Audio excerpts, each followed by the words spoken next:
kurtardık 5 kişi kaldı. Bir aileden 8 kişi. 5 kişi var şimdi. Abi o kapıyı açar gibi kaçarken suya yakalandılar. İçeri suyu girmiş. 3 kişi yaralı mı Sağlar. Hiçbir şeyleri yok. Buradalar. Sabahda ses yok. Böyle konuşuyor. Şimdi ses hiç yok. Konuşmuyor şimdi. Hiç yok.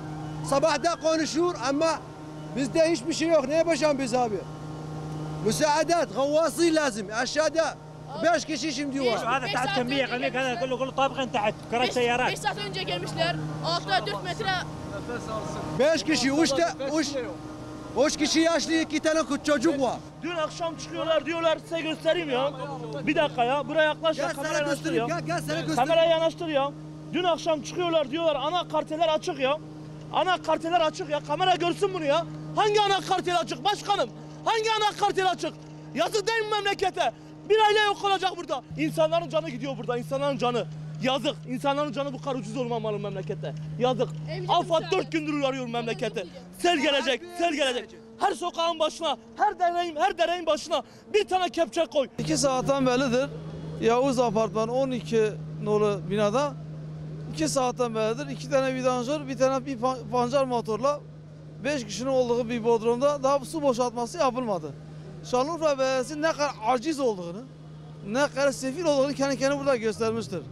Biraz kendi ihalelerinde biraz rantlarını bıraksalar da biraz hizmet yapsalar. Asli hizmet budur yani. Bir park yapmak bir hizmet değil, insanların canını kurtarmak hizmeti. Maalesef gece boyu yağan yoğun şiddetli yağmurdan dolayı her tarafı gördüğünüz gibi yolları, caddeleri, büyük merkezleri su basmışlar. Burayı da su basmış durumda. Zemin kata kadar su doludur. Burada bazı insanların olduğu yönünde bize bazı bilgiler geldi.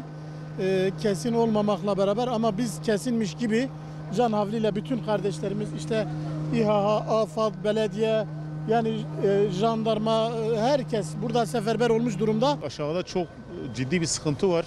Bodrum katında 5 tane şahsın olduğu söyleniyor. Bu teyitli. Onları kurtarmaya çalışıyoruz. İtfaiye görüyorsunuz, vidanjörler. Elimizden başka bir şey gelmiyor. Allah inşallah kurtarır onları diyorum. Su baskını çok kısa bir sürede oluşmuş. Yani hiçbir şey yokken aniden yukarıdan gelen bir sel baskını nedeniyle Bodrum katı su dolmuş. Binanın otoparkı da var. Otopark da ağzına kadar su dolmuş.